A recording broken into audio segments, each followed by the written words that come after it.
नमस्कार, स्वागत है आप लोगों का हिंदी साहित्य विवेचना में। तो आज की इस वीडियो में हम चर्चा करेंगे टीजीटी 8 के प्रश्न पत्र भाग 3 की। इससे पहले हमने 3 भाग को डिस्कस कर लिया है। अगर आप लोगों ने अभी तक उन्हें नहीं देखा है, आप उन्हें भी देख सकते हो। तो चलिए आज की वीडियो को शुरू करते हैं। पहला प्रश्न है 41। बच्चे विशिष्ट विषय के लिए नए शब्दों को सीखते हैं, अधिकांशतः ये होंगे ऑप्शन डी अनुकूलन प्रक्रिया द्वारा। अगला है 42। सीखने में अक्षम बच्चे होते हैं, तो ये होते हैं इनमें से कोई नहीं, अर्थात ऑप्शन डी। ना ही ये निमंतर मेधावी होते हैं, ना ही मंद कार्यकलापी होते हैं और ना ही क्षमताओं के उपयोग में अपूर्ण होते हैं। अगला है 43। व्यक्तित्व के विकास में भूमिका निभाने वाली ग्रंथि है, तो यह है ऑप्शन ए पिट्यूटरी ग्रंथि। अगला है 44। बालक का रवैया में प्रवाह नहीं करता एक उस प्रकार का व्यवहार है जो कहा जाता है, तो ये कहा जाता है ऑप्शन डी पश्च गमन। अगला है 45। आत्मनिरीक्षण पद्धति में खामी है, तो इसमें जो खामियां हैं अर्थात ये सभी हैं ऑप्शन डी। तो जो ये खामियां देखते हैं, विश्वसनीयता की, वैधता की, वस्तुपरकता की। 46। एक शिक्षक को भूमिका निभानी चाहिए, तो ये निभानी चाहिए ऑप्शन ए सुसाध्यक की। अगला प्रश्न है 47। वुड डिस्पैच एक महत्वपूर्ण दस्तावेज जारी किया गया था, बताना है इसका वर्ष क्या है, तो ये वर्ष है 1854। अगला है 48। शिक्षण भारत के संविधान की किस सूची के अंतर्गत आता है, तो ये आता है ऑप्शन सी संवर्ती सूची के अंतर्गत। अगला है 49। यदि आप एक शिक्षक होते तो अपने विद्यार्थियों के साथ किस प्रकार का आचरण करते, तो ये आचरण होगा जनतांत्रिक, ऑप्शन बी। अगला है 50।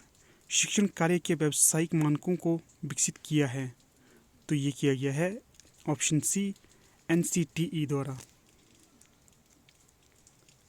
अगले प्रश्न इंग्लिश के हैं, यहाँ पर दिए गए और वर्ड्स का ऑपोजिट बताना है। तो 51 है डेलिटेरियस, तो इसका होगा ऑप्शन बी बेनिफिशियल। अगला है 52 कॉन्फेंस, तो इसका होगा ऑप्शन सी कॉन्सील। अगला है 53 रोबर्ट्स, तो इसका होगा ऑप्शन सी फ्यूबल। अगला है 54 स्पेसिफिक, तो इसका अपोजिट होगा वेग, ऑप्शन बी। अगला है 55 एजिटेटेड, तो इसका होगा ऑपोजिट ऑप्शन बी काम, अर्थात शांत। अगला है 56 से 60 तक करेक्ट स्पेलिंग बतानी है वर्ड्स की, तो जो यहाँ पर करेक्ट होगी 56 की ये होगी ऑप्शन ए, 57 की होगी ऑप्शन बी, 58 की होगी ऑप्शन बी, 59 की होगी ऑप्शन ए और 60 की होगी ऑप्शन ए। अगला है 61 से 65 तक मोस्ट एप्रोप्रिएट वर्ड को बताना है ब्लैक स्थान पे। 61 का है success is dash on hard work, तो यहाँ पर होगा डिपेंडेड। अगला है 62 Ram dash going to the post office with Shyam, तो यहाँ पर आएगा ऑप्शन बी इज। अगला है 63 I was delighted dash your success, तो यहाँ पर आएगा ऑप्शन ए एट। अगला है 64 I dash studying since morning, तो यहाँ पर आएगा ऑप्शन डी हैव बीन। अगला है 65 दे डैश नॉट नो मी, तो यहाँ पर आएगा डू, ऑप्शन बी। तो आगे HVGK के प्रश्न स्टार्ट हो जाते हैं। तो HVGK का पहला प्रश्न है 66। महाभारत के अनुसार किसने 1400 BC के दौरान कटोच राजतंत्र की नींव रखी थी, तो ये रखी थी ऑप्शन बी सुशर्मा चंद्र ने। अगला है 67 निम्नलिखित में से कौन सा स्थान प्राचीन काल में जगसुक की राजधानी रहा, तो ये है ऑप्शन ए कुलूटा। अगला है 68 हिमाचल प्रदेश किस वर्ष संघ शासित प्रदेश बना था, तो ये बना था ऑप्शन डी 1956 में। अगला है 69 हिमाचल प्रदेश का सर्वाधिक सूखा स्थान कौन सा है, तो ये है स्पीति, ऑप्शन सी। अगला है 70 हिमाचल प्रदेश के पश्चिम में स्थित राज्य है, तो ये है पंजाब, ऑप्शन सी।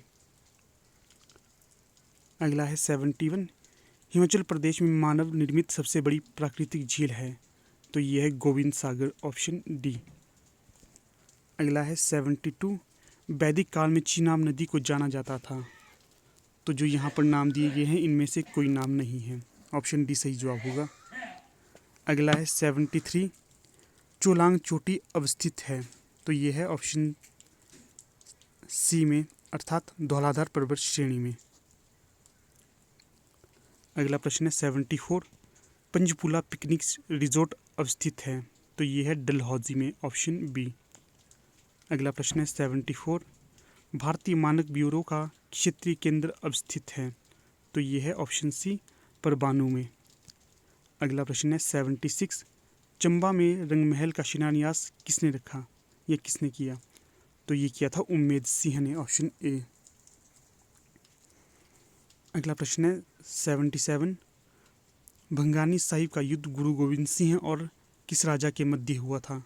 तो ये हुआ था ऑप्शन ए, बिलासपुर के राजा के मध्य। अगला है 78। किस वर्ष में रामपुर बुशहर रियासत ब्रिटिश आधिपत्य के अधीन आई? तो ये आया था ऑप्शन ए, 1815 में। अगला है 79। 1921 में निम्न में से किसने शिमला प्रवास नहीं किया था? तो ये नहीं किया था ऑप्शन ए, बाल गंगाधर तिलक ने।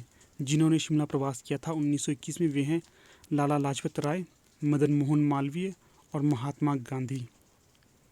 अगला प्रश्न है 80। किस वर्ष पीटरहॉफ एक भीषण अग्नि में विनष्ट हुआ था? तो ये हुआ था 1981 में, ऑप्शन बी।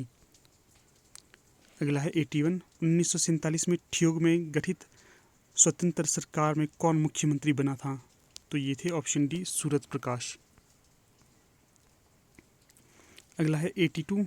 गद्दी निमन के वंशज माने जाते हैं? तो ये हैं खत्रियों के, ऑप्शन सी। अगला है 83। कुलिन दास मूलतः निमन से संबंध रखने वाले लोग थे? तो ये थे ऑप्शन सी, शिमला एवं सिरमौर की पहाड़ियों से। अगला प्रश्न है 84।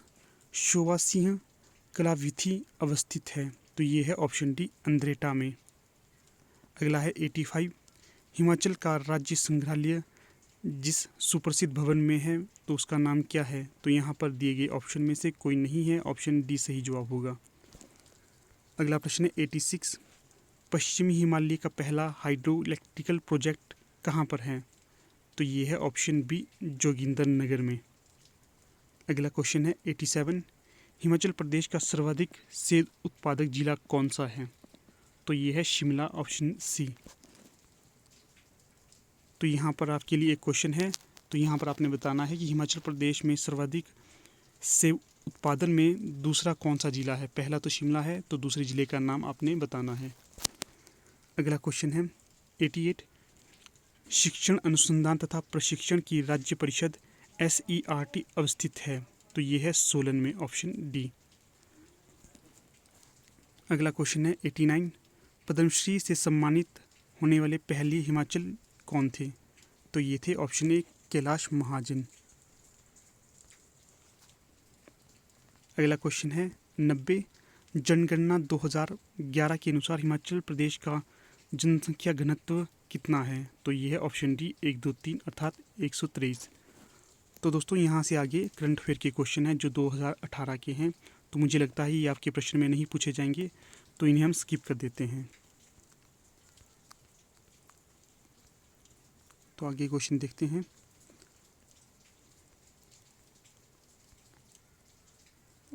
तो इन्हें हमने पिछले कल कर दिया था, आगे देखते हैं।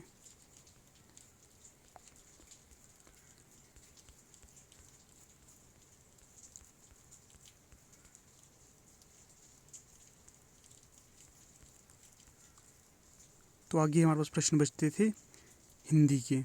तो हिंदी में पहला प्रश्न है 161। 8 आंसू रोना मुहावरे का अर्थ है? तो इस मुहावरे का अर्थ होगा ऑप्शन डी, फुट फुट कर रोना। अगला है 162। निडर में समास है? तो निडर में जो समास होगा वो होगा ऑप्शन बी, अव्ययी भाव। अगला है 163। अधितक्या में विपरीतार्थक है?